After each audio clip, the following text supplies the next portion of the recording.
जाना शुरू किया।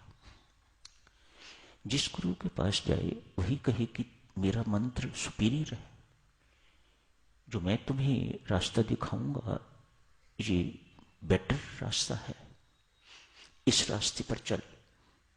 दूसरे के पास जाती तो वह कहता नहीं, तो मेरे रास्ते पर चल, मेरा मंत्र अधिक शक्तिशाली है।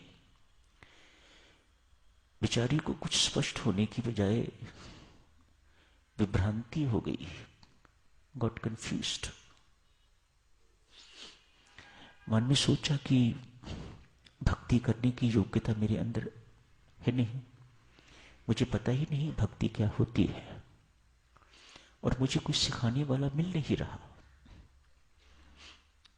कोई मेरे अपने पाप कर्म होंगे, कोई इस प्रकार से चाहते हुए भी मुझे कोई राह दिखाने वाला, कोई रास्ता दिखाने वाला, कोई मेरी बाह पकड़ने वाला मुझे मिल नहीं रहा। अतएव सुना है दान पुण्य करने से कुछ पाप कटते हैं, तो मैं एक भंडारा करती हूँ, पैसा मेरे पास बहुत है।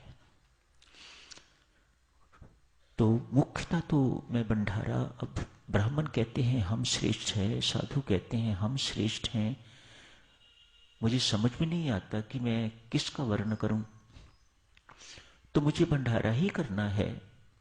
अपनी वैश्य संप्रदाय जितना भी है मैं उनको बुलाती हूं, और जो और कोई आ जाए आ जाए।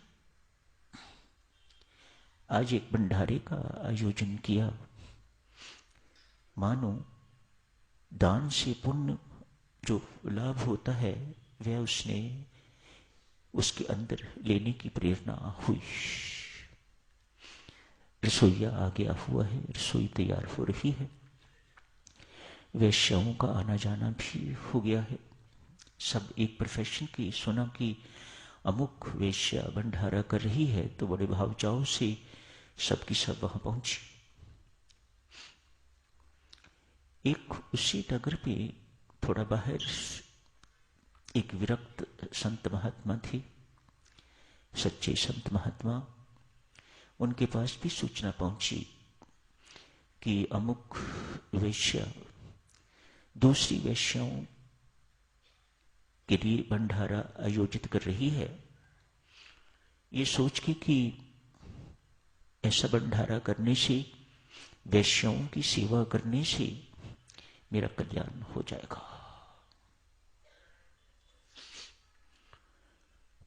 महात्मा को बात ये जची ना। फिर वहां पर परमात्मा बैठा होगा, इसको सच्ची राह दिखा के आ। महात्मा वहां पहुंचे हैं। रसोई ने रसोई से गंदा पानी एक नाली में फेंका। पानी गंदा बाहर निकल रहा था। ये विरक्त वही नाली के किनारे बैठ के अपने हाथ धोने लग गए हैं। संत वैश्य ने देखा ये बाबा क्या कर रहा है। उत्सुकता थी मन में, तो पास गई, कहा बाबा ये क्या कर रहे हो आप? हाथ साफ कर रहा हूं। बाबा ने कहा भला गंदे पानी से हाथ कभी साफ होते हैं? इससे तो और गंदे होंगे।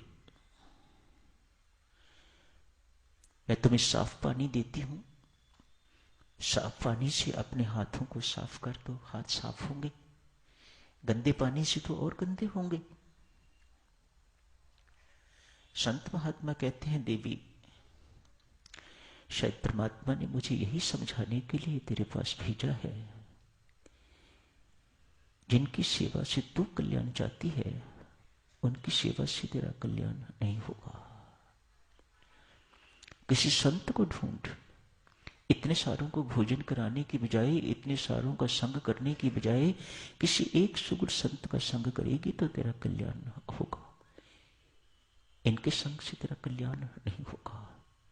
जैसे गंदे पानी से मेरे हाथ साफ नहीं होंगे और गंदे होंगे। मुझे लगता है कि कहीं तेरी भी हालत ऐसी ही ना हो। बाबा, संत कौन होता है?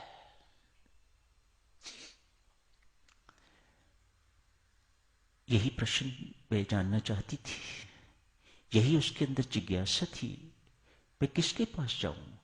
मैंने जिंदगी में कभी कोई संत देखा ही नहीं।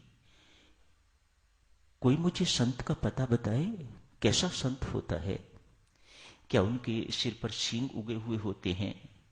क्या उन्होंने दाढ़ी रखी हुई होती है, सिर मुंडवाया हुआ होता है, कैसे कपड़े होते हैं, क्या होता है? मुझे कुछ तो संकेत मिले। ये विरक्त कहते हैं, देवी, संत कपड़ों से नहीं होते, संत वेश से नहीं होते। क्या उन्होंने अपना रूप धारण किया हुआ है, बनाया हुआ है? इससे संताई का कोई सरोकार नहीं है। संत वह होते हैं जो किसी मत संप्रदाय के प्रति बहुत आग्रह नहीं करते। हमारा ही सब कुछ ठीक है, दी बेस्ट, बाकी सब नहीं। उनके मन में सबके कल्याण की भावना हमेशा बनी रहती है। उनकी सोच ही एक ही बिंदु पर, एक ही केंद्र पर केंद्रित होती है। जनमानस का कल्याण कैसे हो, उसके लिए मुझे कितना भी दुख क्यों ना सहना पड़े, कुछ भी क्यों ना करना पड़े, लेकिन अमुक व्यक्ति, जो भी कोई मेरे संपर्क में आता है, उसका कल्याण होना चाहिए।